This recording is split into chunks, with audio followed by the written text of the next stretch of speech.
Space. A wondrous realm full of adventure and peril and, bigness.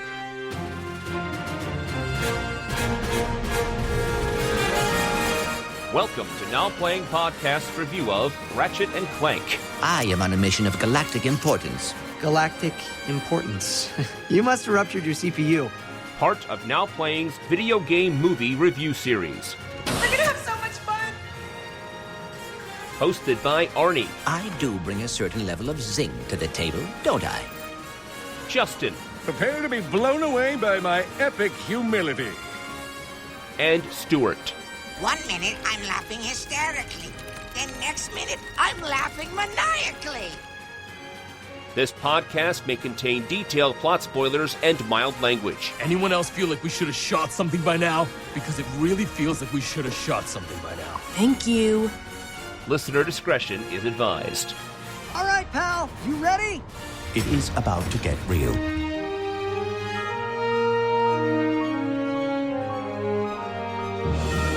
Today we're discussing Ratchet and Clank, starring Paul Giamatti, John Goodman, Bella Thorne, Rosario Dawson, Jim Ward, with James Arnold Taylor, David Kane, and Sylvester Stallone, directed by Kevin Monroe.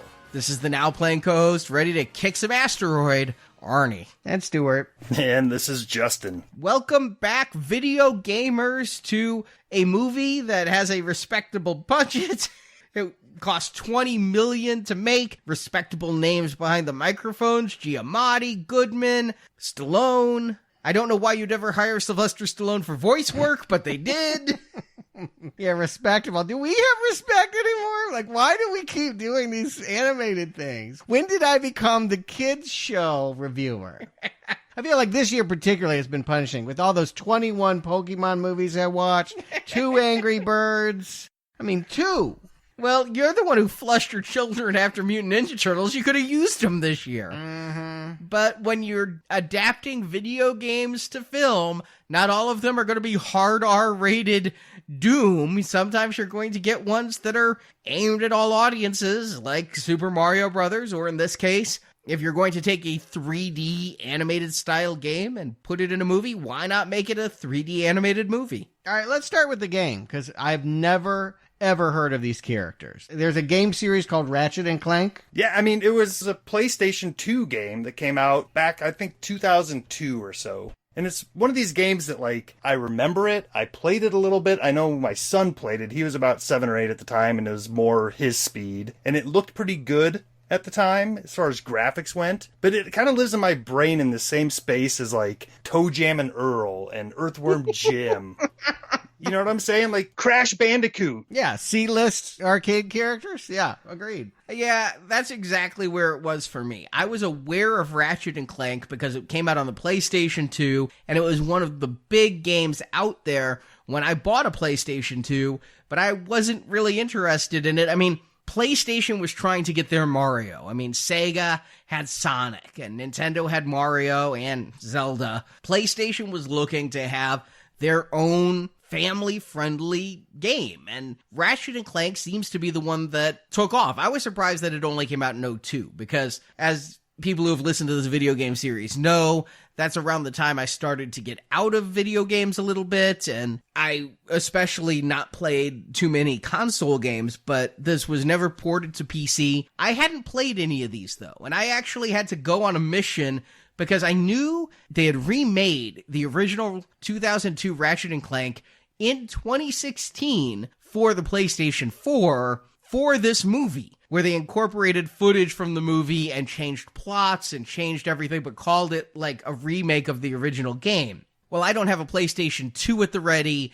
They didn't make this game for anything except PlayStation 3. They did do a graphics update for PlayStation 3 and PlayStation Vita, which is the Sega Game Gear of handhelds for the new millennium. Nobody bought a Vita. This is a failed system. Yet I am now the proud owner of a Vita, not the movie, but living La Vida Loca, are ya? I've had that in my head ever since buying the damn thing.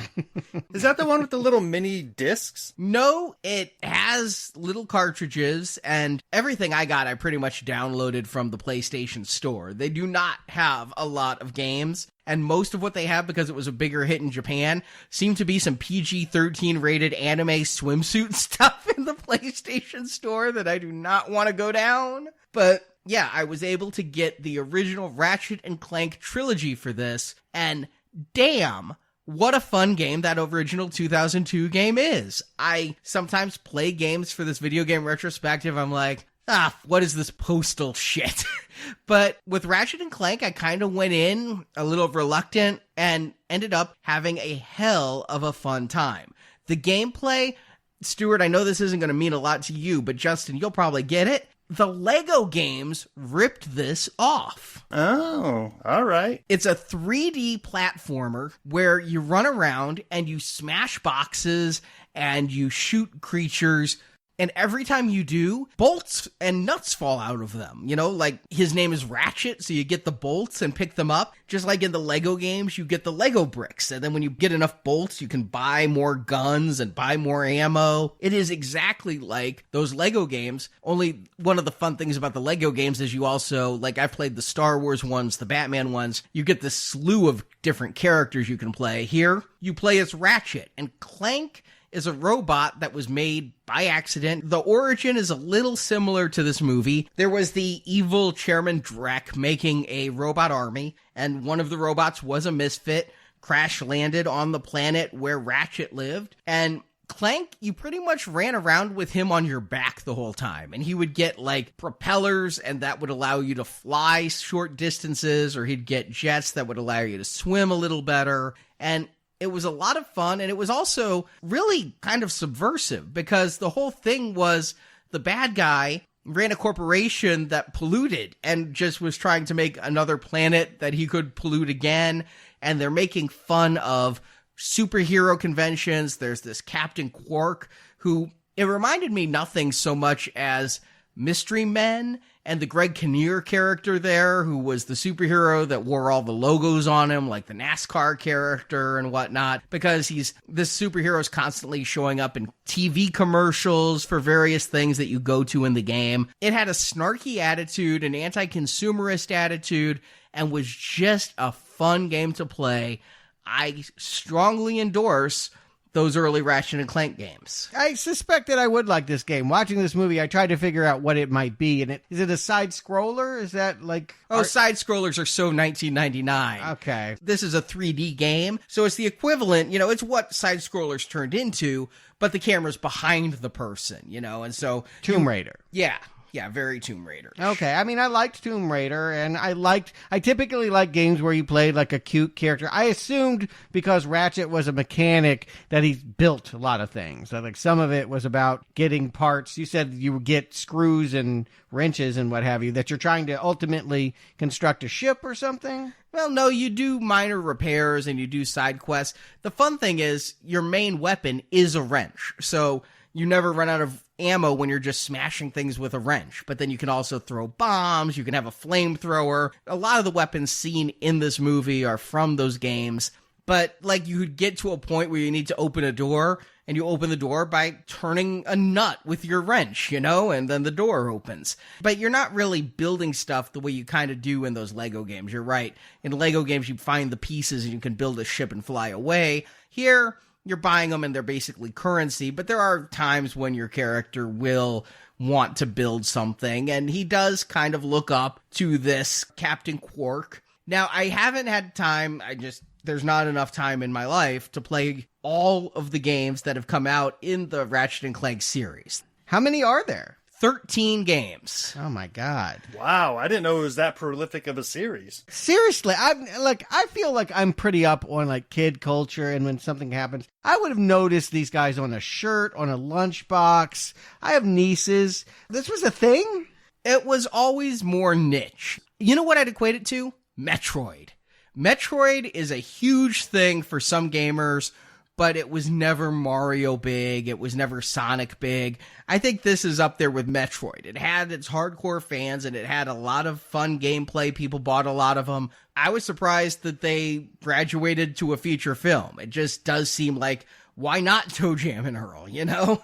Well, I noticed something. At the beginning of this movie, we get a logo that looks an awful lot like the Marvel MCU logo, PlayStation Originals. PlayStation must have thought, like, we want in on this whole franchise universe stuff. And I looked up, like, what else were they trying to make? Did you know PlayStation had its own TV series about a superhero, Powers? No. And they apparently have a game called Sly Cooper that they are in perpetual development of making their next animated movie. Sly Cooper, I've heard of that. I've never played it. Yeah, so PlayStation has ambitions. This movie was Iron Man. This was supposed to launch some kind of idea about a PlayStation universe. Interesting. As far as the game goes, I don't have much memory of playing it. What sticks with me is the aesthetic of the game. You know, the logo that they created for the game has stayed the same through all the years, and even for this movie, it's got the metal meeting the rusty metal, and the kind of the look of the characters, and it kind of lives in this, I don't know, it's like futuristic steampunk type of world. And it's kind of a thing that I could see myself getting into if I was younger. It's not just straight up sci-fi. It's not just straight up old-timey. It's kind of a nice mix. And I think it creates a nice, unique world that's different from other games at the time. If you had told me that these were Star Wars characters getting their own spin-off, I would have believed you. Like, the design that I experienced just by watching this movie and the film grammar and the wipes and all of that. I don't know if it's in the game itself, but I feel in trying to adapt it to the movies, they thought we need to have a Lucasian vibe to it all. Well, as I understand, I did watch some YouTube walkthroughs and things of the later games and some reviews. The first 4 games, which is the collection, and basically your PS2 and your early PS3 games, Ratchet and Clank, and then these are titles like Going Commando, Up Your Arsenal, and Deadlocked, are apparently the good games. And then a different creative team took over. There were things like Size Matters and Quest for Booty and A Crack in Time, and people didn't care for those as much. And by the time you were in 2012 with Full Frontal Assault, I think a lot of the luster had left the series. Holy shit, they put out a game for kids called Full Frontal Assault?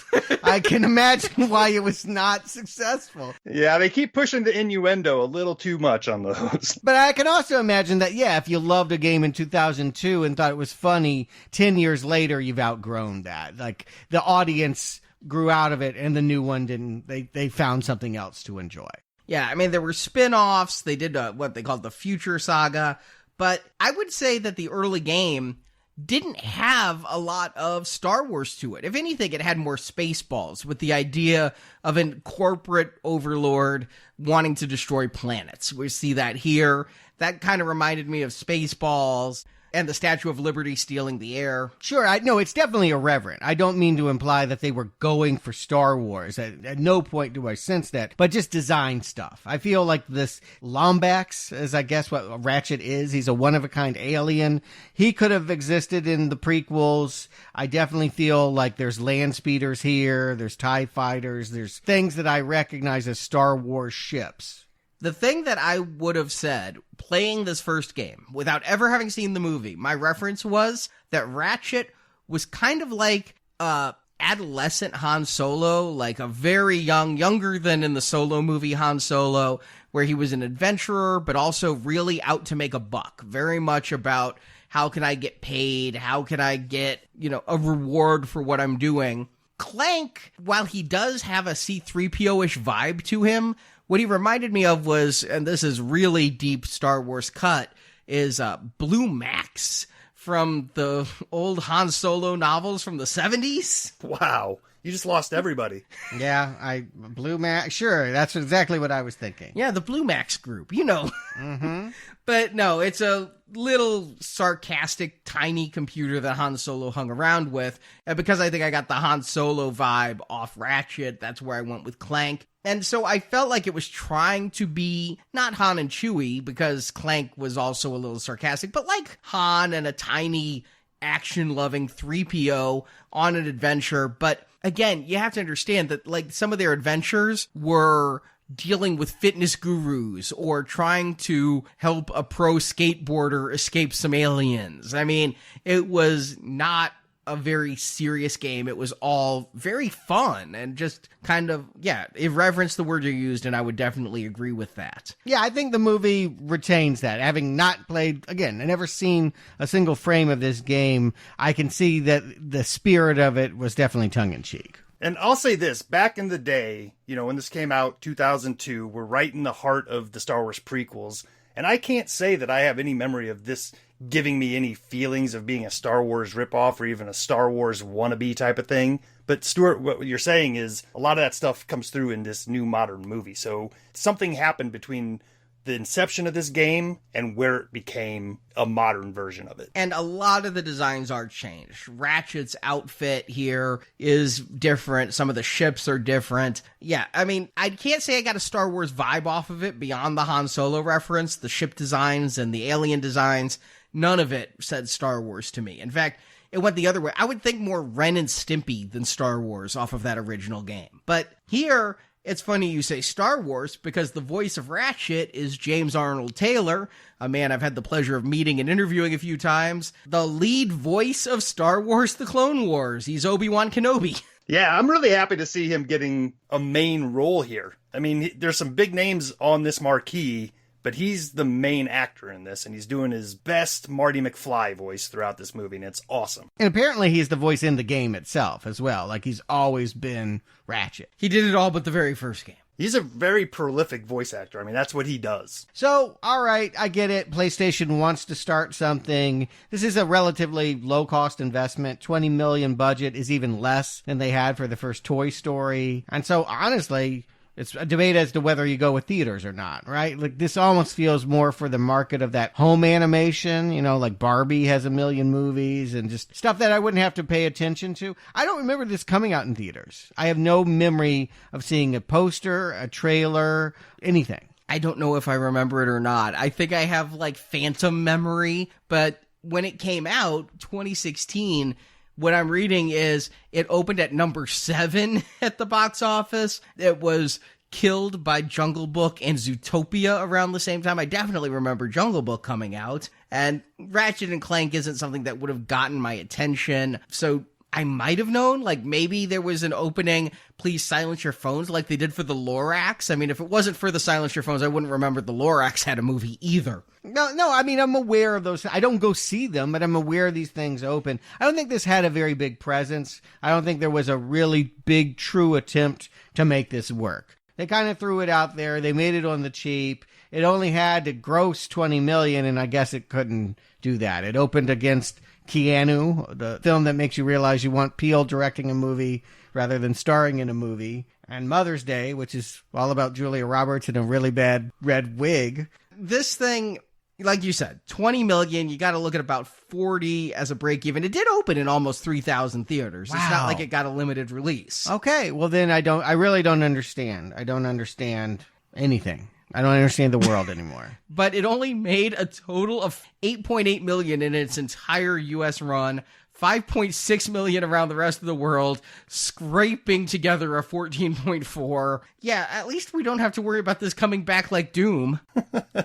Well, maybe as a Saturday morning cartoon. Mm-hmm. One we don't have to review, but this we do. Arnie, give him the plot. I'm sorry, guys. There's just a whole lot of proper nouns here. That was the biggest challenge of watching this movie. I just have to kept pausing and writing down the names. And yes, I never got it right. On the planet Veldin lives a spaceship mechanic named Ratchet, voiced by James Arnold Taylor. The fox-like alien dreams of joining the Galactic Rangers, which is basically a superhero group led by the egotistical Captain Quark, voiced by Jim Ward. Ratchet gets his chance when the Rangers decide to add a 5th member to their ranks. This extra manpower is needed because alien Blarg chairman Drek.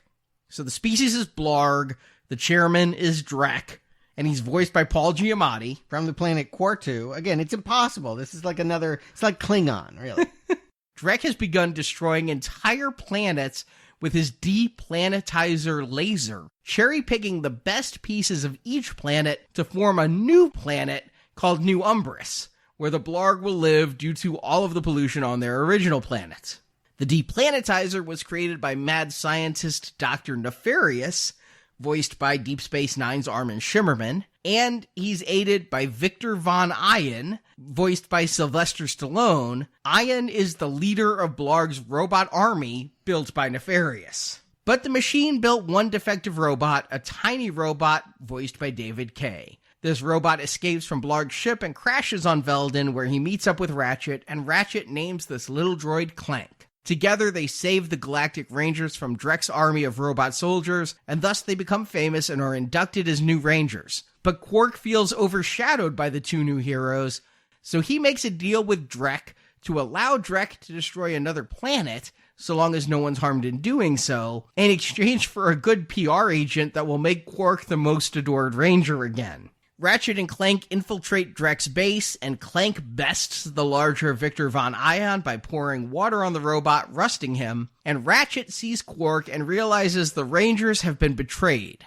Then Nefarious reveals himself as the true mastermind behind all this chaos. He was once a Ranger himself, but left due to the intolerable Quark. Nefarious turns Drek into a sheep and exiles him, as Nefarious takes over. He aims his deplanetizer next at the planet Umbris, but if destroyed, its core would also destroy all other planets in the solar system, killing billions. Quark reunites with the Rangers, and as a team, they go to stop Nefarious. They succeed in stopping the destruction of Umbris, and Nefarious falls into his deplanetizer laser. The Rangers return home, and Quark is somewhat humbled by his experience. Ratchet and Clank return to Veldin, but remain reserve Rangers if they're needed again. And in a credit scene, we see Nefarious wasn't killed, but rather transformed into a robot as credits roll. Sorry I asked. I think I only understood about half those words you said. Here's the problem. This movie tried to cherry pick not just the best parts of planets to create a new planet, but the best parts of 3 different Ratchet and Clank games to try to make a super Ratchet and Clank. Because in the first game, you're just dealing with Chairman Drek and the Blarg. And by the time you get to 3, though, you're dealing with Nefarious, and Nefarious turning into a robot. And Nefarious is really kind of the iconic, he's the Gargamel to Ratchet and Clank's Smurfs, you know? Blarg was more of a joke than anything. So they decide they want to put Nefarious in here, but they want to keep Blarg in here. And they're trying to keep all of these various little subplots, which work when you're in a game. I mean, Commander Quark is a repeat punchline in the game, which works because you're playing a game for 20, 30 hours. When you're trying to squeeze all of this into a 94-minute movie, wow, this movie, I'll put it out there, is best aimed at ADD-addled children who've had a bowl of sugar and are off their meds. Right, instantly. They don't try to fool us. They don't say we're Pixar. They don't try to punch above their weight. They're making something that is for the very youngest set. And yeah, is it a problem that so much of this will go without explanation? I think it's a big advertisement for the video game. I suspect they're trying to drum up business for the PlayStation Ratchet and Clank series. They can lose money on the movie if the people that do see this go, oh, I really want to know more about Nefarious. Except the series had already died an inglamorous death. They were making a new one to tie into this movie, but that one got really harsh reviews. I'll talk about it at the end of this review. And there haven't been a Ratchet and Clank game since. And like I said, I had to go buy a special system to play this. It's not like you could just go out and buy Ratchet and Clank off the shelf to play on the newest system. You gotta have the Vita or whatever. Okay.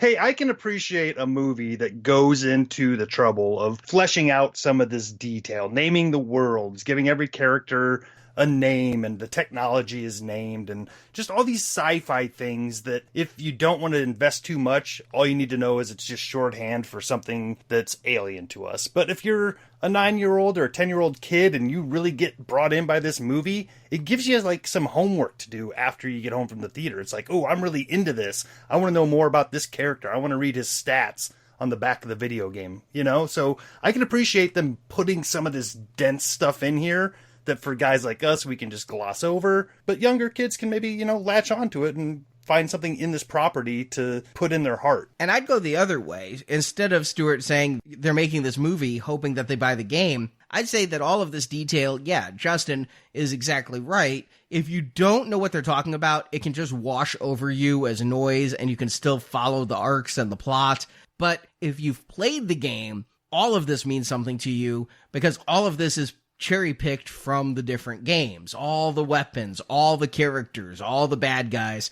You'd get more jollies by all of the little Easter eggs you see in it. Yeah, but everyone knows the holiday Easter. Nobody knows this video game. Again, dropping reference to a series that doesn't seem like it hit very big seems very strange. I would think that if I were this director, and we have seen his work before, he did that Teenage Mutant Ninja Turtles animated movie reviewed so long ago, that your basic job here is to fill in all the details, to let us know about all of what we're missing here and why we should like Ratchet and Clank together. Again, there are 13 Ratchet and Clank games. This series has sold over 26 million games. It's the third best-selling franchise Sony has, underneath Gran Turismo and Uncharted. I guess I just don't know PlayStation then, because my ability to follow video games is how often it gets into memorabilia and just, is it a float in the Macy's Day Parade? This is like from an alternate dimension. I've never seen these characters before. You're telling me they're hits. It's funny, I could probably draw you the logo from memory, but neither one of the characters before watching this movie. Right. They do have some pretty good actors associated with this. I will give props to some of the voice. When we get started here, we start with the bad guy, and I know it instantly. Even without looking at the box, I know that's Paul Giamatti doing a whole rant on a Segway. I mean, there is a lot of pop culture humor that I think, yeah, sometimes I smirk at. Absolutely. Paul Giamatti at this point would do anything for a paycheck. I think he was 1 year off. I am the Rhino! And I will never let him live that down. But I feel bad, though, for James Arnold Taylor because he's pushed down to a with, even though he is the star of this film. The people like John Goodman, who have, 5-10 lines in this movie, get billed above him. What I notice is this movie looks good. I really like the animation of this film. There's a lot of detail, a lot of shading, a lot of lighting. I mean, having just been playing the PlayStation 3 port of this game, I look at this and I'm very impressed with how everything looks here, just the amount of detail and character design. I'm right there with you. The look and feel of this movie is incredible. The one place I think it suffers, and it's less of a problem with the movie and more with the game, is I feel like Ratchet doesn't belong in this world with the rest of them. He feels like he's from a different property. I'll qualify it. I think for a $20 million animated movie, it looks very good. I'll agree that that's really low budget when you consider the average Pixar movie is hundreds of millions of dollars. But it also, that has a whole level of theatricality that this does not have. This is good enough, but good enough for theaters. Would you be a little mad if you had paid ticket price and sat down at a movie theater to watch this? This looks better than Angry Birds 2, and I did pay theater prices for that. This looks as good as a Lego movie to me. Oh, no way. Yes, absolutely. With No all way. the little character details and the texturing and the lighting. To me, it's pretty crude. Like, it's got maybe not quite Veggie Tales, but they're like heads are circles. They're very geometric. I'll just put it that way. I can feel the piecemeal connection of the characters. Just because they're geometric doesn't mean that they're not detailed with all of the fur on Ratchet. And again, I'm looking at the lighting. I'm looking at the textures. I'm not just looking at the designs, most of which come out of the games, and the games were developed under a more rudimentary system.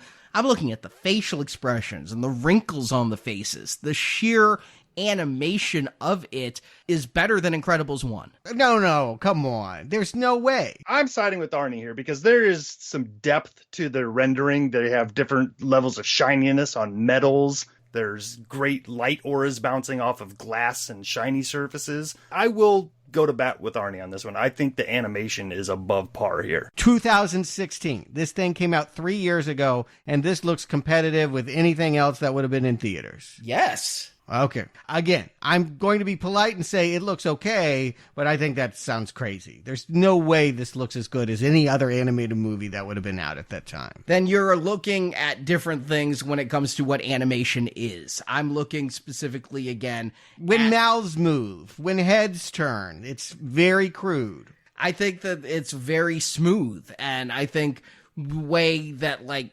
Ratchet's tail flips and his fur blows. I think there's a lot of detail here you are not giving proper credit to. Moving on. I will say this. The pop culture references are typically you want to have them for the adults in the audience. You want to do things that are going to keep parent that was dragged there by the kids semi-entertained. Every now and then, feel the burn good, smell the burn bad. They're doing some kind of Richard Simmons robot thing here at the beginning. There's enough of it that I find myself being slightly more engaged than I expected to. I laughed out loud at one moment. It's a little bit later when there's a battle and somebody falls off a railing and you hear the Wilhelm scream and then somebody just goes, Wilhelm! And that's what Marjorie and I do at every movie we're in. When we hear one of the Wilhelm screams, we just go, Wilhelm.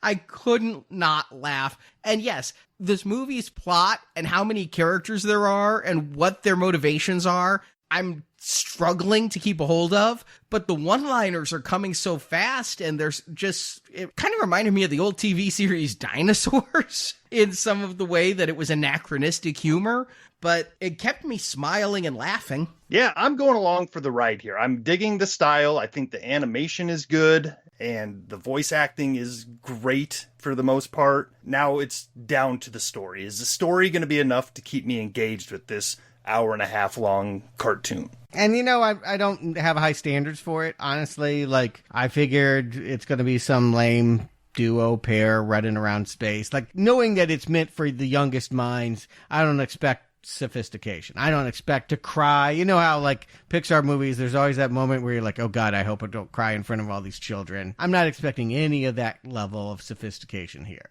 This is a PG-rated movie. They didn't aim it for the youngest children. They could have gone G with this, but this is there with Big Hero 6 and robots. Why? What's the P in this? I'm guessing crude humor. They get close to decimation of a population. They talk about it later that everybody was moved away, but they almost blow up planets with people on it. Oh, okay, yeah. I thought they underlined pretty clearly that no one ever got hurt, but there's actually one shot. There's actually one death. And I think it is a death that I was like, wow, that's a little harsh.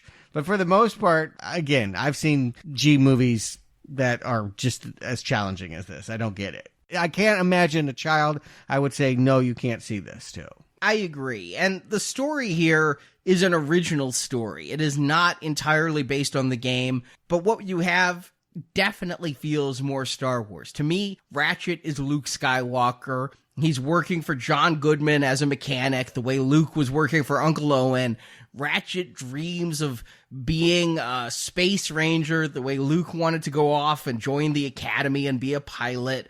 This is going to be a fairly typical hero's journey here, where much like R2-D2 and C-3PO crash land near Luke to instigate his action, Clank is going to crash land near Ratchet. The message is very typical in the sense that in our day and age, imagining, actualizing and becoming big is something that would be incredible. You would want the whole universe to celebrate you for channeling the Force. I think that in this day and age, the message is definitely put heavy on here. Be wary of fame. Be wary of people exploiting your image. This is much more a story about staying humble. And while the character is still expected to dream big at the end of this, he is going to be mopping floors. He's not going to forget the people that he's with here in the beginning. It's a practical Jupiter ascending. Yeah, I was going to say, this comes out in an era after the deconstruction of what a superhero movie is. It's no longer about putting on tights and being the hero at the end of the day. There's struggles. So, yeah, to just do a straight up, hey, kid dreams of a bigger life and becomes the hero type of thing would be rote even for a child's movie in 2016. Yeah, when I see this character, he's introduced trying to do 2,000 push-ups. Of course, he's watching robots that have no trouble doing it. His room is filled with this character that you can't not think about Buzz Lightyear, Space Ranger, when you hear about this Galactic Ranger, this Captain Quark. It's the same concept, this arrogance, the physique is the same, like all of it. The notes are being hit here are very, very familiar, that who he worships and idolizes is a parody of a Superman. What's funny is I always thought the Tick. I mean, same difference.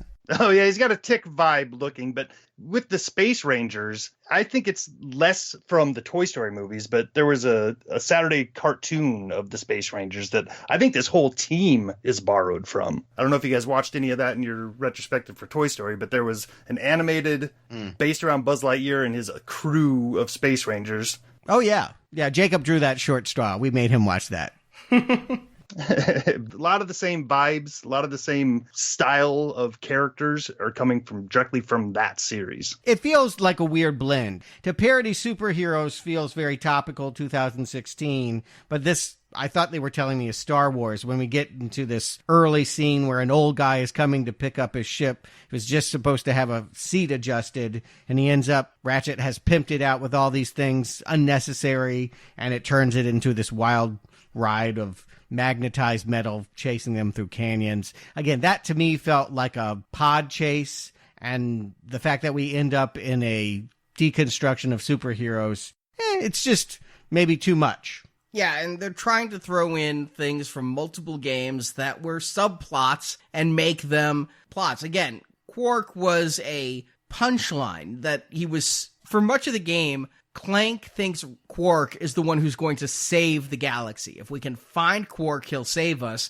and can't see through the obvious shilling he does on television for various stores, and that he's just a commercial sellout. He's not an actual superhero. Here, by having the Rangers, the game I played, there was only Quark. There wasn't a team of Rangers. I don't know if they came in later games, but here, by making him nefarious, something that did happen in the game, it feels like there's just too many enemies going on with Nefarious and Quark and Drek, and I think they could have streamlined this story a little bit more, a lot more, to be a first animated film. Yeah, where it seems comfortable living, where it gets its groove on at the Act 2 mark is that, okay, so someone's destroying these uninhabited planets. Again, nobody is dying, and that means they need to up the workforce of Galactic Rangers from 3 to 4, it sounds like. Plus, they have some techie that kind of helps them out, but they don't listen to. And so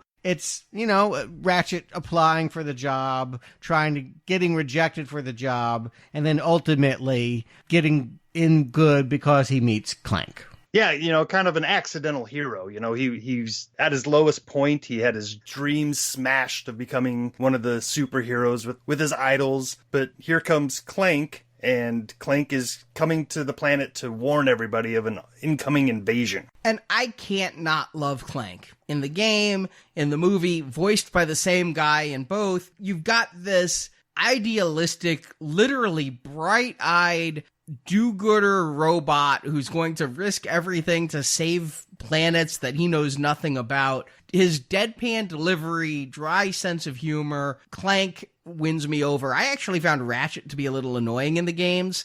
Clank's the one who I hung on to. Well, what about in this movie? Because I feel like Clank is undeveloped. I kind of take them as one here. I don't think he does get the spotlight nearly enough. There's way too much Ratchet, but Ratchet isn't as annoying here as he was in the game. Yeah, and I see, same way Arnie says, I see them as two parts of the same character, where Ratchet is kind of the fly by the seat of his pants, make a decision, and then pay the consequences later, and Clank is kind of the moral center, like everything he does is for the greater good. Would it work better? I mean, I kept thinking, I don't know, again, I know nothing about the game and what's already been established, but since Ratchet is an inventor, and he's always pimping out rides and adornments, if he had created or at least done modification to a warbot so that he has more ownership of this character, so that it feels more of a reflection of him. As it is, this is just a defective warbot who just flies in accidentally. Well, why do they remain friends? Why do they connect? There doesn't seem to be a really good reason to keep them together. I agree. I think the game does it better where you actually have the entire first game where they're at odds and they come together, they form a bond over the course of the game. Here, this is part of my problem with this movie, is characterization all around. Here, they just land together. Hey, guess what? We're best friends now.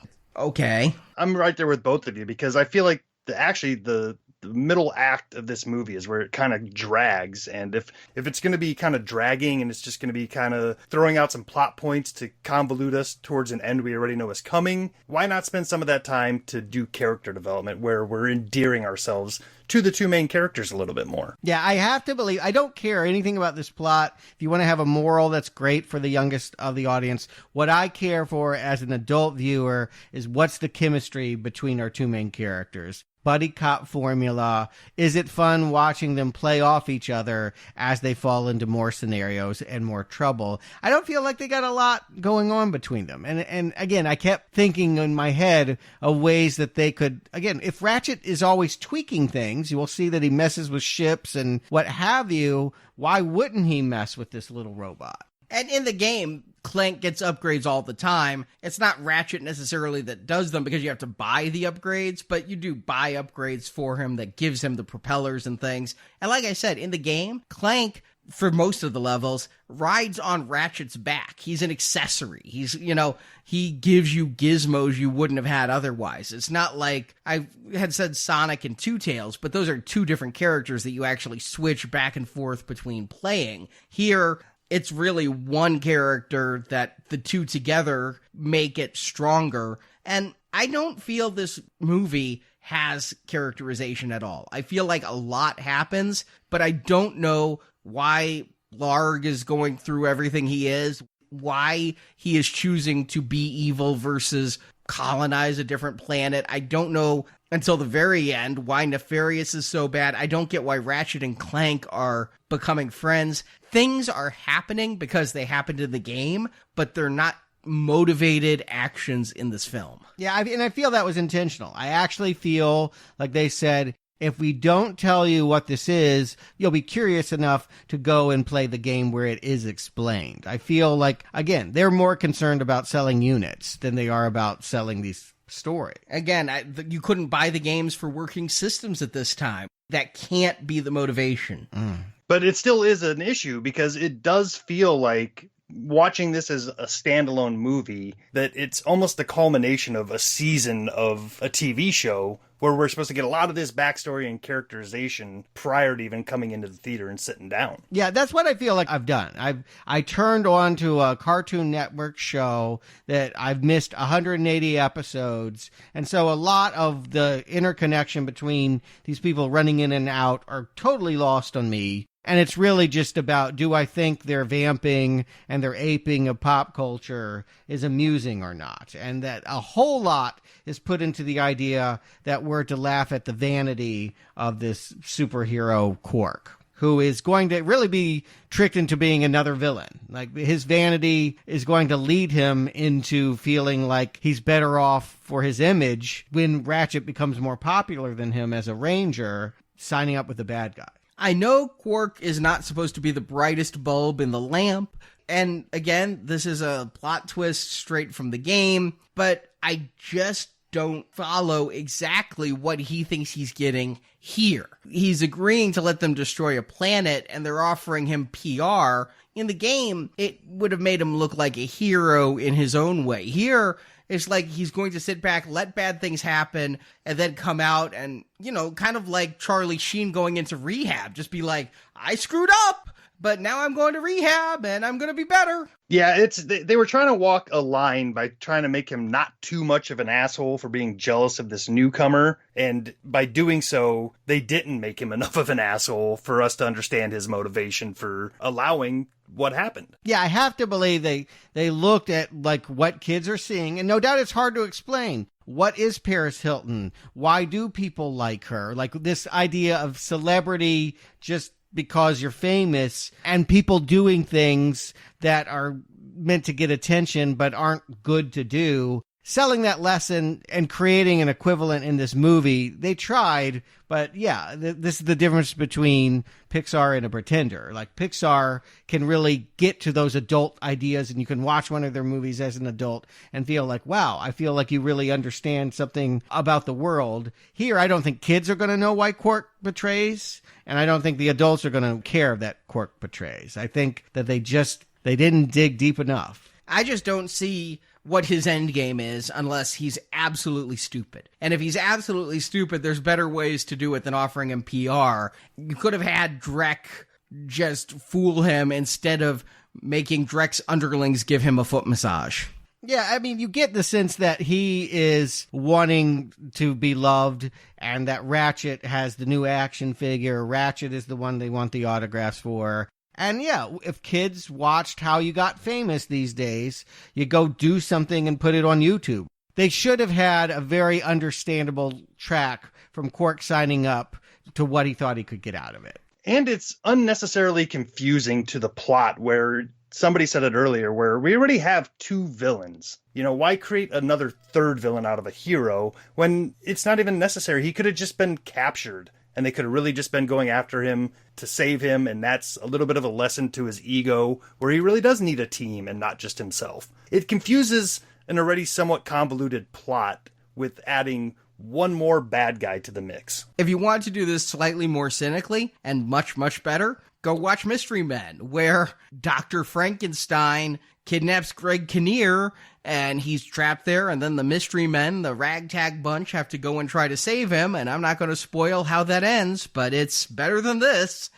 And here, yeah, it makes him a henchman, which really makes me wonder why Sylvester Stallone's character is in this, because he does very little. He has very few lines, which is appropriate for Sylvester Stallone's voiceover work, but not even halfway into this movie, Clank has bested him because he rusts. Yeah, see, I almost forgot about that character. That's 4 bad guys. There's 3 main bad guys and a good guy who turns. But there's also way too many good guys, because we're focusing on Quark, but there are all these other Rangers that I can't really keep straight. There's Cora and Brax, and then the only one I really know is Alaris, who is voiced by Rosario Dawson. I know that actress very well, so the voice sticks out to me, and she's the smart one that everybody's basically calling a nerd and not listening to. They just want to race into the action. But I don't know what makes Cora and Brax worth a damn. No, I don't think that they're served by this story at all. Alaris is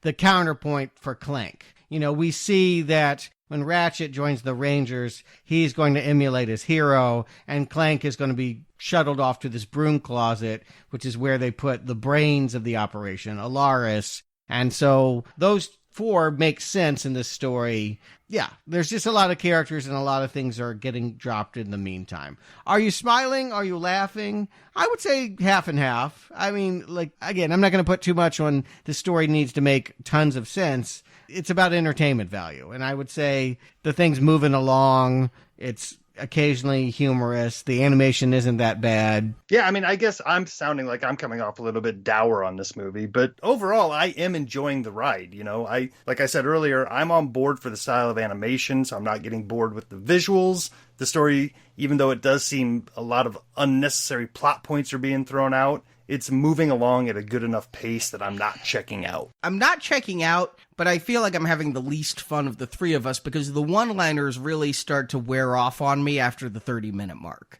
My go-to is, as an equivalent, if you've seen The Secret Life of Pets, I really enjoyed the first half hour of The Secret Life of Pets when it was just about the pets doing crazy things when left at home. But once one got lost and it became a rescue mission and the plot kicked in, I checked out of Secret Life of Pets. It stopped being as fun. Here, I feel like a lot of the one-liners stop working as well once Ratchet has joined the Rangers, and it becomes more plot-driven and less random, wacky. Giamatti still gets some good lines in here, but it's a lot more plot, a lot less joke. And my issue is, yeah, I agree, Ratchet is a weird fit for the superhero team. I also feel like he's not given a whole lot to do. Like, we lose track of him in this story because it suddenly becomes about Quark and a betrayal and all the planets that are getting zapped. And, I mean, it is kind of a funny plot that Drek's got going, that he's got this brochure that he's giving out to all his fellow aliens. I assume they're a nomadic species. They don't have a home of their own, or they're wanting a better one. He's selling the idea that he's creating the perfect planet by taking all of the best parts of all the other planets he's deplanetizing and turning it into new Quarto. I might be getting confused with the game, but isn't it in here that his planet's overly polluted and that's why he needs the new world? That, and they were forced underground, so they lived underground, and they wanted a planet where they could live on the surface and enjoy the sun. Mm-hmm. I mean, again, I think there are environmental messages about what you do for fame. I think there's stuff in here that kids are going to find of some substance and value. If they can dig it out, because it's all happening at such a breakneck pace. I feel like I almost wanted to watch this movie on slow motion or 3/4 speed, because otherwise all of it's just going to roll off of you. The movie doesn't slow down to where you noticed that it was about pollution, and let alone a kid trying to pick that out of walking out of this, when I think the worst thing for the kids is there's no good musical number in here. There's no song that the kids are going to be singing on their way out. Yeah, I wondered about that, since that is typically the best way to slow down moments so that you really understand where people are coming from. They're going to tell you what they're about in song. I typically don't like the songs, but would it have been wise for them to spend a couple, maybe another $1 million, get some pop artist in here and jazz this up with some contemporary music and sounds? I'm okay without a modern remake of some song or something like that. I mean, I feel like Angry Birds did that to death, and it really bothered me. Angry Birds had 20-some pop songs that were either re-recordings or actually the actual songs in there. The chicken dance, all of it. I'm fine without that type of hook. I am enjoying the score. I think the score here is done very well. It feels very cinematic, and, you know, it elevates this otherwise somewhat lackluster animated movie into feeling like it could be on a big screen. So eventually Ratchet gets his heart broken because, for reasons, he risked everything to go save Quark, and only to find out that Quark is a jerk, sold them all out. For whatever reasons, he half understood he was betraying the good guys. And yeah, Ratchet is just devastated, crawls back home, and the director was so proud of this. He, like, the one thing that he kept talking about is, if I could pass on one idea for generations to come, to be a hero, you don't have to do big things, just the right ones. That's it. That was the lesson. Well, that's John Goodman's line there, and yeah, it's repeated. I guess it's no with great power comes great responsibility. It's not hammered home that often, but it is said quite a bit. Yeah, and it's reverse engineered from that sentiment, though. You know what I'm saying? It's just, to hear Stuart say it, it's almost like the director came into this project trying to find one thing to at least make it stick. And yeah. Yeah, I think that if you're making Ratchet and Clank the movie, you're like, yeah, I don't have to do big things. I could just do little things like this. Hope my career survives. So anyway, let's get to some kind of climax that, of course, he comes back to the team. Why would he ever leave? No one really understood what that was all about. Yeah, it's the whole hero's journey. Refusal of the call and then rising to it again. And so they're going to listen to the nerd they never did, Alaris. I feel like there needed to be a little romance in here, don't you think? Like maybe Ratchet and Alaris or something. I feel like every name in here sounds like an erectile dysfunctional pill.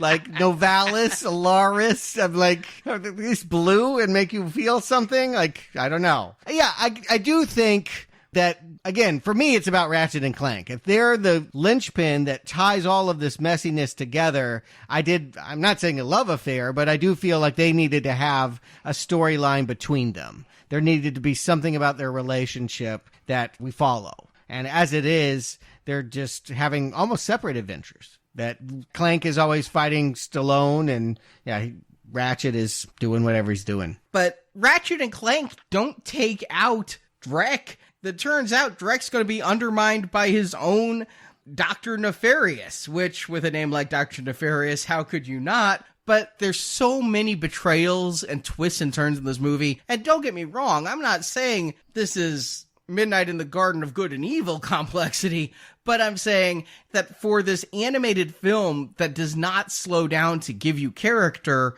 this is really whiplash-inducing when your big hero is no longer your hero, and now your big villain's no longer your villain, and Dr. Nefarious is taking over and changing the plans. I don't know if it's as confusing as you're making it, but yeah, not all of the twists are that interesting because I'm not that invested in the characters. I'm not that surprised when they're betrayed. And I am surprised, I gotta say, Paul Giamatti's character gets turned into a sheep by Nefarious. He, like Ratchet, has a lot of crazy inventions, and one of them is a gun that will turn you into a sheep, and he sends him off to the new planet. That death scene was pretty shocking. I do feel like that's the PG. Like when we actually see him land on the planet, turn back, and he sees that laser ray come at him, that was kind of a hard death. And it seems like something that Nefarious deserves. Drek, yeah, he was kind of evil, but he was mostly corporate, and buffoonish. I don't feel like if one character is going to be killed by laser, Drek was the one who needed it. Yeah, it's a surprisingly somber note in what has up to that point been a sheep joke. But, tonal shifts aside, the movie's plugging along, moving along. No sooner are they hatching the plan than we realize they've committed it. Like, it's weird. Alaris is saying, this is what we should do, and then we're there. Like, they've done it, and, let's just get it on. I liked that. It reminded me of the A-Team when they did that. They don't have a planning scene and then do it. They do it in montage, where you're planning and see them executing the plan. I liked that piece. So basically, the other Galactic Rangers are using the mag booster, the thing that Ratchet made that old man's vehicle such a bumpy ride in the beginning. It's now pulling the deplanetizer off course so that essentially, things are saved and yet we don't have to kill people. I mean, that's always the trick, right? Is like you need to have a lot of fighting and combat in a movie like this, but you don't want to kill. So there's a lot of robots and there's a lot of magnets. And while they're all doing that, it's of course about Ratchet and Quark, which again feels wrong. And maybe Clank should have been the betrayer. Maybe he got reprogrammed. I don't know how to write this, but I feel like it's strange that this whole movie has been about Ratchet's hero worship of Quark, and it's all going to play out here in the nuclear core of the planetizer. It makes sense when that exact thing happened in the game. That's why they're not making Clank the betrayer, is they're going after their cherry-picking plot points from the games, and yet they couldn't be selective enough. They couldn't narrow it down. They had to have everything. The entire villain's plot is the problem with this script. I want the best of every planet, and I want to put it in one big planet, even if that planet then makes absolutely no sense. Yeah, maybe the whole thing would have been cleaner if Quark had been working with Drek the whole time rather than getting turned halfway through. Like maybe that's the big reveal, is that he's been working behind the scenes, working both sides. Then this climax might have felt a little more weighty, other than what it is. It's just two characters fighting where we're not sure if one's good or bad or why he even thought about going bad. It all comes off kind of weightless. Yeah, no consequence. Easy come, easy go. I mean, you can see that as a benefit, too. Like, if you're not looking for something heavy, some small minds, kids, impressionable kids, you don't want to expose them to heavy stuff. It's very diverting entertainment. And so, before you know it, the deplanetizer is pulled off course, exploding.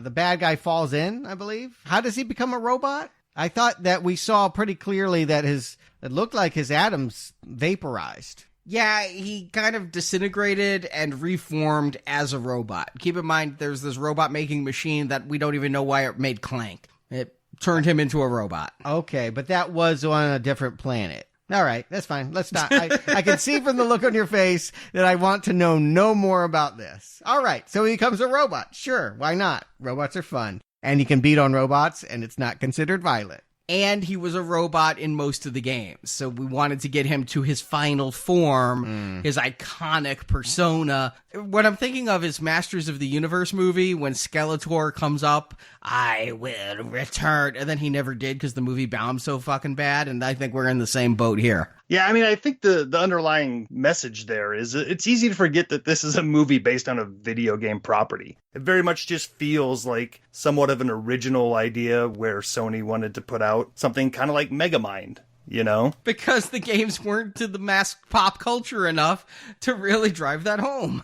And you would think that would be a warning sign for greenlighting it. It was like, if people really don't care, why do we? But I guess you go with what you have. And that's what they tried to make a C-list property into an A-list film and found out that America and the rest of the world wasn't having it. But can it be forgiven? I mean, now that it's on home format, like, can we, like Quark, can it go on an apology tour and say, all right, maybe I wasn't worth a movie ticket in theaters, but you could have this on in the background while you clean the house, right? I would say if it had a better soundtrack, yes. I mean, again, what I've noticed recently is like Baby Driver and Bohemian Rhapsody. Those are great to have on while you clean the house because you're also just listening to the music as well as seeing the story. Here, I don't know that you could catch the one-liners in between vacuuming and dusting. I think it would be good to babysit the kids while you clean, but I don't think it's good for you while you clean. But I guess that's getting to Justin Stewart. Do you recommend Ratchet and Clank? Justin. Yeah, kind of building off of that sentiment is like, is it something you could have on in the background and enjoy? Maybe, but I think more to the point is this feels like it would have been better served as like a 45-minute special on Nickelodeon. With some commercial breaks and everything, they could have condensed some of this down, gotten some of that boring and sluggish middle part out of there. This would have been an awesome special on TV because, like we said, I think the animation is really, really good. I think the voice acting is awesome. The score is really good. I wanted to like this movie a lot. And at the end of the day, I don't hate it. I just don't think it's for me. If I was 9 years old and this movie came out, I think there's probably a lot for me to chew on as a 9-year-old. But 45-year-old me, I'm not getting the nostalgic feels of a 17-year-old game at this point that I never really played. But it's not the worst thing we've seen. I would watch this again before either of the Angry Birds movies. And I don't know if that's saying a whole heck of a lot. Splitting them hairs. This movie's just going to kind of live in, hey, we've been in some really dark places in this arcade series, and this doesn't feel heavy. It doesn't feel like it took part of my soul and walked away.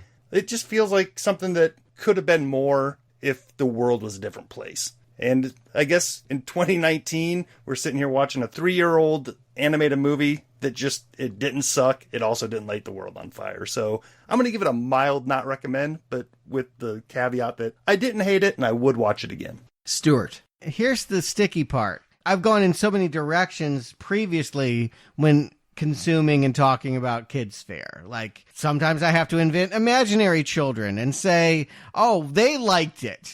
Like I have to project something that doesn't exist. Sometimes I say, oh yeah, kids will probably like it, but they have no taste. I'm an adult and I hate this. I think that's where I came down on Angry Birds. So how do I feel about this? I do feel like it's two different arrows for two different audiences. Yeah, as the adult me, there's not enough here. It's not a Pixar movie. It doesn't have the warmth, the heart, the smarts, or even the jokes. Even though I smile at some of the jokes, it doesn't have enough of them to call this a really rip-roaring successful comedy. It's just kind of mediocre, but it would make a great straight-to-tape babysitter. I mean, I do think that if you're 9 years old, there's really no reason why I wouldn't encourage the kids to watch it. 90 minutes out of my hair, no problem at all. Is that a recommend?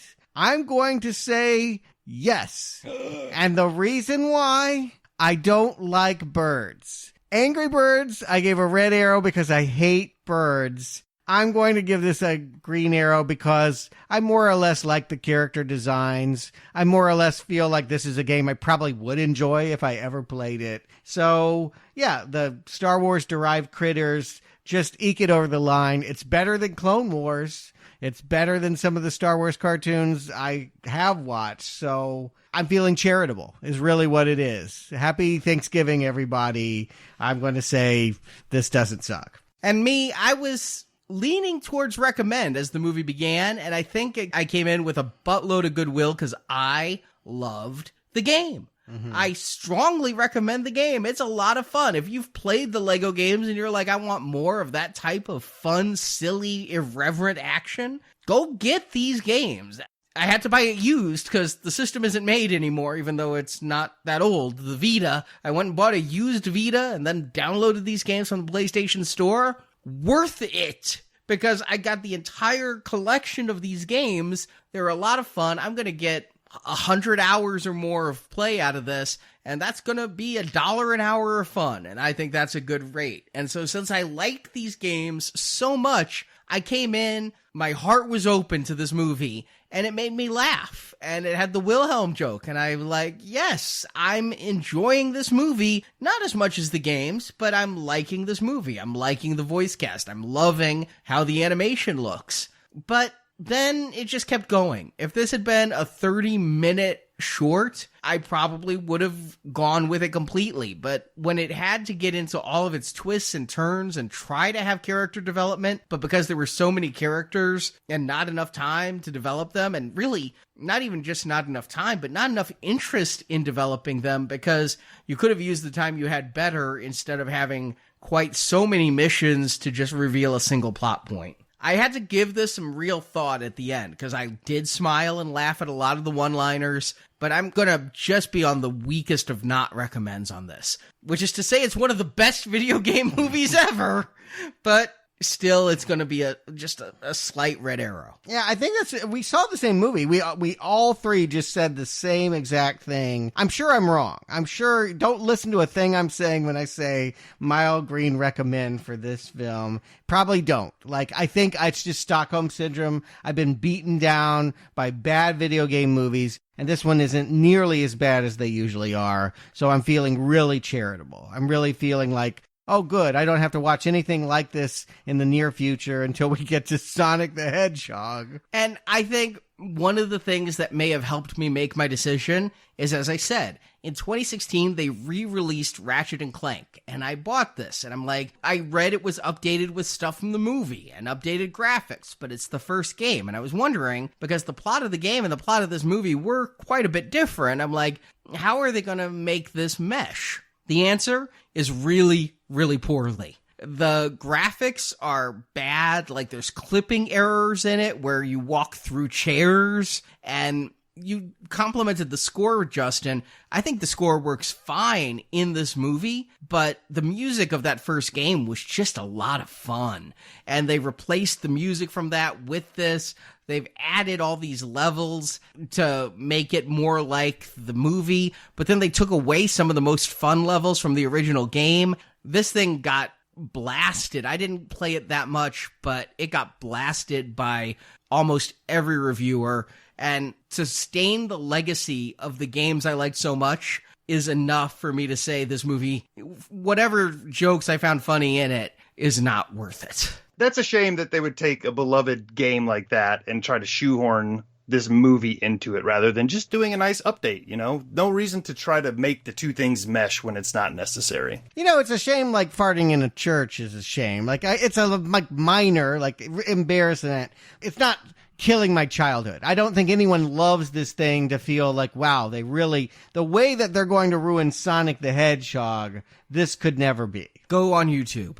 There are people who loved this, who grew up with Ratchet and Clank, who consider this blasphemy. And when you die and St. Peter goes, I heard you fart, and sends you down to hell, you'll understand that was not a minor infraction either. I need to prepare for that, I suppose. It's happened more than once. But yeah, Sonic the Hedgehog. It looks better than Doom. No, would you stop hitting on that Doom 2005? No, I'm talking about the new Doom. Oh, yeah. I've already repressed that. What the hell was that? It's just a bad nightmare I had. I do love Sonic the games. I played them a hell of a lot. I've beaten the first 3 back in the day. Maybe this movie could be so bad it's Brown Arrow, you know? Yeah, I do find myself chuckling when I think about what a dark place Jim Carrey has found himself in at this point. That actually, like, this is where his career has led him. Oscar-nominated actor. Yeah, he's Dr. Robotnik. Oh, right. I'm thinking James Marsden. I'm like, wait, is Jim Carrey voicing the Hedgehog? Oh, no. He's the bad guy. He's going to be stealing the show. We'll see. Yeah, he looks pained in this, and I actually find myself empathizing. It's too bad. But yeah, we're a couple months. We can take a break from video games for now. We're actually going to be starting a new series, something we haven't done before. It's not a pickup of any kind. Yeah, we don't get that many chances to do that. We did a couple this year, Charlie's Angels. Mostly they're on the donation series because we're doing so many pickups on the main feed. But this has been long requested. We're finally getting to it. We're going to do the oldest movie we've ever reviewed when we do the original King Kong. That's right. Next March, apparently, New Kong is going to fight New Godzilla, and we're going to build up to that by covering all the Kong installments. Some of them will include Godzilla as well. I need to clarify, because we've done so many goddamn video games, not Donkey Kong. Yes. King Kong. Right. Yeah, the thing that Donkey Kong was trying to be, the big ape from Skull Island, started in the 1933 movie. That's where we're going to start, going through Son of Kong, a couple of Japanese movies, the 70s, Linda Hamilton in the 80s, and then Peter Jackson's monumental epic in the 2000s, leading all the way to Skull Island, and this year's Godzilla King of Monsters, leading us into that new movie come March. So we'll be sprinkling that throughout the next couple months. I'm the newbie. I've seen a couple of them. I've seen the 70s King Kong a lot because I grew up with it on VHS. I saw Skull Island once. And all I remember from the Linda Hamilton one is ape tits. You don't remember the heart transplant? No, I just remember boy. ape tits. And the worst, sex proposition I've ever seen. Did they involve ape tits? No, she's like, we're primates too. I remember that one strangely the most, which is wrong. I feel that's a very wrong sentiment. But for whatever reason, yes, King Kong lives. All of it, yes. We'll see what it is. I think it'll be a lot of fun to experience it, to watch the transformations over time. No doubt about it. This first movie, seminal classic, groundbreaking special effects. Never seen it. Oh, wow. I wonder if those effects hold up. Probably not. 1933. And in between, instead of Ratchet and Clank, I'm going to go Rocky and Bullwinkle. And now for something completely different, The Grudge 2. Yeah, don't forget, we have a gold level series going on, building up to another movie coming out in 2020, Grudge. And yeah, we're right now covering the American films, the ones that, quite frankly, probably more people know. This was the second one and the last one to come out in theaters. Next week's Grudge 3 direct-to-video. But yeah, Grudge 2. I saw it once. My memory is of the few seconds Sarah Michelle Gellar is in it. She's only in it a few seconds? That's my memory. Oh, I've never seen it. So thank you for listening. Happy Thanksgiving to everyone. I personally hope that your turkey isn't as big as Ratchet and Clank was and this whole video game series has proven to be. But we will be back next week, starting the holiday season with King Kong. Justin Stewart, thank you for joining me. Until next week, until February for the video game series, game over.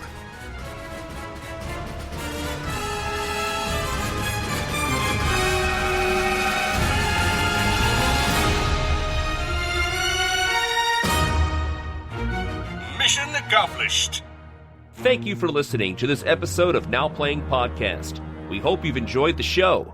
Look, I workshop thousands of these a year, and they can't all be gold. Come back to NowPlayingPodcast.com each week for another new movie review podcast. Bring it on! Too many of them! Also at our site, you can find hundreds of other movie reviews, including Star Wars, A Nightmare on Elm Street, Independence Day, the Avengers films, Back to the Future, Batman, Superman, The Fast and the Furious, and more. I know! Isn't it great? Now Playing Podcast is a show without any sponsors or ads. We rely on support from listeners like you to keep Now Playing operating. It's in a state of crisis. The Galactic Rangers are looking for a new recruit to help. You can donate to the show and, as our thank you, receive bonus podcasts. Over 150 bonus movie reviews are available to choose from on the Now Playing Podbean page, including Alien, Night of the Living Dead, Jurassic Park, Ghostbusters, Indiana Jones, Lord of the Rings, Psycho, Troll, and more. Sometimes sacrifices are necessary for the greater good. Find a full list of available bonus shows at nowplayingpodcast.com/donate. Although I am happy to help with the mission in any capacity, I find this arrangement slightly... You can also join the Now Playing patron campaign through our Podbean site. Patrons of $10 or more get a new exclusive movie review every month. Plus, even more perks, including one where you can pick a movie for our hosts to review. Find the details on our website. Do we have a deal? You can follow Now Playing on Facebook and Twitter, where we post announcements of new episodes and where the hosts post movie mini reviews. Links to our social media pages are available on our homepage. Hashtag humble brag. Hashtag killing it. Hashtag no filter. Hashtag not a mole. Now Playing Podcast is produced by Arnie Carvalho. I guess I just wanted to do something big. I wanted to matter, you know? Associate produced by Jason Latham. To be a hero, you don't have to do big things. Just the right ones. Now Playing's video game retrospective series is edited by Heath and Arnie. Do they always treat you so poorly? Oh, no. Yes. Now Playing credits read by Brock. I would like to offer my assistance in any way possible. The opinions expressed on Now Playing are those of the individual hosts and may not reflect the opinion of Venganza Media Incorporated. Who'd believe whatever we tell him? A moron. Venganza Media Incorporated is not affiliated with the motion pictures reviewed or otherwise referred to herein. All movie clips and music included in this podcast are the intellectual property of their respective copyright holders. They are included here for the purpose of review and no infringement is intended. I signed a legally binding non-disclosure agreement. Now Playing Podcast is an exclusive trademark of Venganza Media Incorporated and may not be used without the expressed written permission of Venganza Media Incorporated. All rights reserved. Pretty sweet, right? I guess, but why do I need it? Now Playing is a Venganza Media production, copyright 2019, and no part of this show may be reproduced, repurposed, or redistributed without the written permission of Venganza Media Incorporated. Okay, pity party's over. Time to get back to work.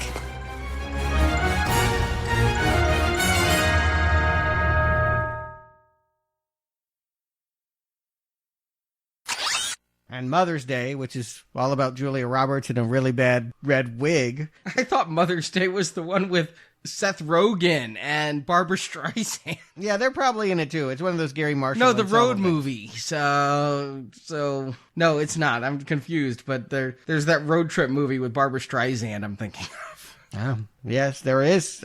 Don't make me try to think of it. They're very geometric. I'll just put it that way. I can feel the piecemeal connection of the characters. Just because they're geometric doesn't mean that they're not detailed with all of the fur on Sonic, all of the fur. Freudian slip. So anyway, let's get to some kind of climax that, of course, he comes back to the team. Why would he ever leave? No one really understood what that was all about.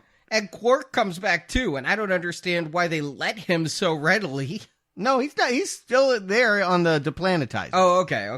I thought we were further along. Oh, you wanted me to get to the end? Yeah, let's just skip to the very end. Must we talk about this movie anymore? Sorry. I mean...